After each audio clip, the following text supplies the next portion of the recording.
Hey guys, Lance from the MTG Lance channel doing another spoilers video. I wanted to wait some time before I did another spoilers video because the fact is, spoilers come out every like 10 seconds, so I didn't want to make a spoiler video every 10 seconds for you guys. It gets annoying, and why not just do it under one individual time?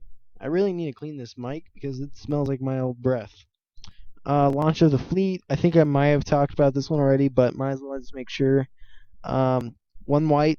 Strive, launch, fleet, cost one more for each time you cast beyond this first time. Until end of turn, any number of target creatures gets gained whenever this creature attacks. Put a 1/1 white soldier creature token on the battlefield tapped and attacking. So it's kind of like Brimaz, where it creates a token while it attacks. It stays there unless it dies. Usually they die, but hey, sometimes they get through. And this produces white weenie even more. You just have all these small guys swinging. Guess what? You strive this for 4, which isn't very hard in White Weenie because you're just like, okay, combat trick. Instead of just swinging for 2 full. Let's say you're swinging with Brumaz and 2 precinct captains, right? 3 of them. So you do it for 3. So beyond the first, so you target this and 2 more. So it only costs 3 mana to do, which you probably have, if not 4. So these 3 are attacking. Instead of creating just 1/1/1, you create 4 now. So instead of that 2, 4, 6, 7, 8, 9, 10, 11 damage, right? 1, 2, 4, 5, 6, 7 damage. You're going in 8 damage, 8, 9, 10, 11 damage now. So it creates kind of a combat trick. They don't know how to block. Whenever this creature attacks, and it's already attacking, so it attacks. It could be interesting. It creates a lot of soldiers, and then this builds upon itself, because if those 1/1s live, you could do it on the tokens again. So that's nice. Hypnotic Siren, 1 for 1/1, flying control enchanted creature. In this draft, I think this could be. Oh, don't go back. Go back. Draft, I like this because the fact is, it's a bomb. You take their bomb with your bomb, and you just have a 1/1 flyer if you need be. It's not overly impressive to me, but I still like it. Worst Fears, 8 cost, 7 and 1 any. 7 and a black. You control target player during that player's next turn. Exile Worst of Fears. Cards like this, they're very interesting. In one turn, you really can't make them do anything.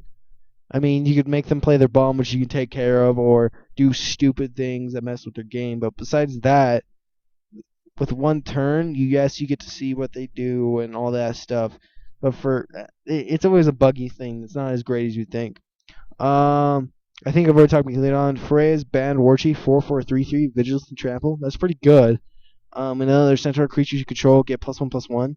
Knowing that this is in Theros block, it's very good for these because there's a lot of centaurs.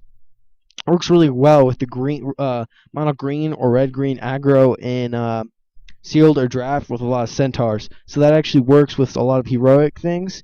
It doesn't trigger heroic, it just gives these heroic creatures even more boosts. Talk about that. That's a new artwork, that's not the promo artwork. I love the new artwork for that. This is the one thing about this set that I really am enjoying, is the artwork is just beautiful. Ritual of Returned. Something I've noticed in these new sets is they're not clarifying the text as well as they have in some past sets. I know they've messed up the text before and made things not do things that they don't want them to do. But I'm also going to talk about Spider-Mogus.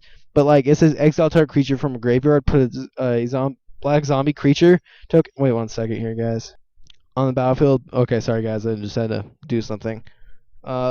With power and equal to blah blah blah blah blah. So what it does is it exiles target creature from the graveyard. Its power toughness are equal to the toughness creatures that was exiled.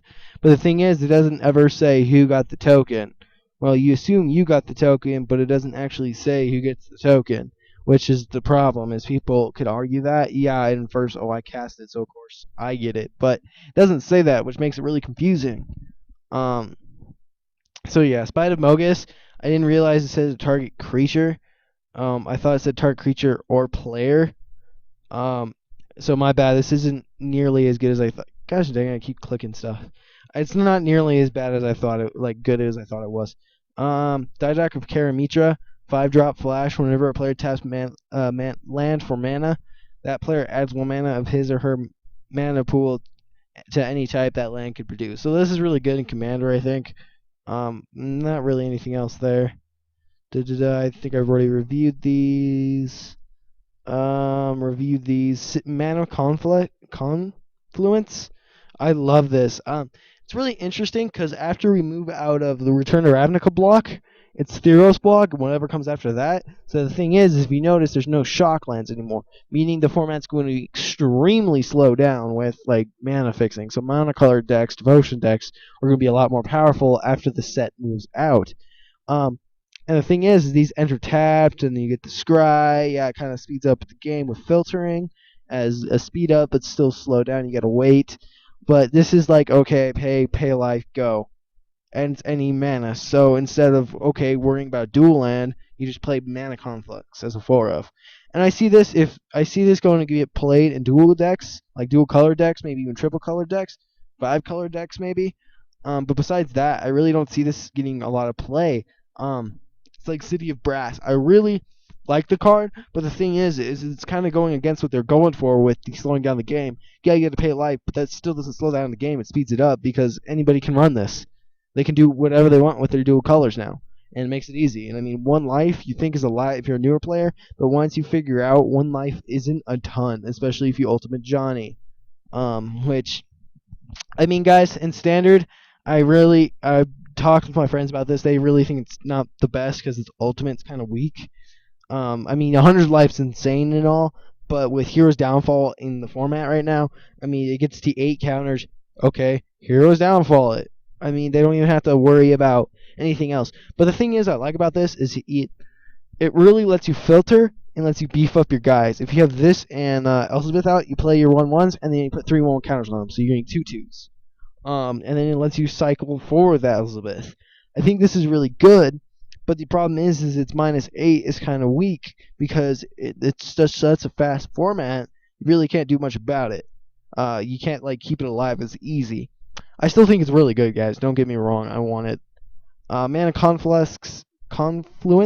I keep wanting to say Conflux, but oh well. I just don't know how it's gonna work in the format.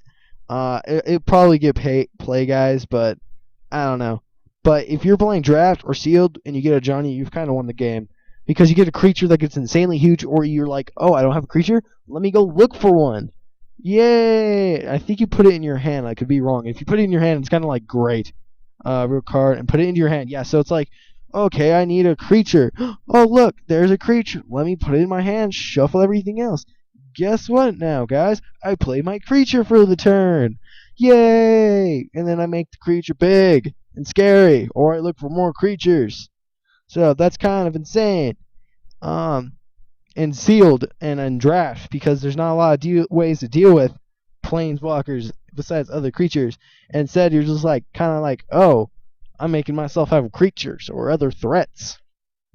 It's insane, guys. In Draft Unlimited, first pick it every time. Just grab it.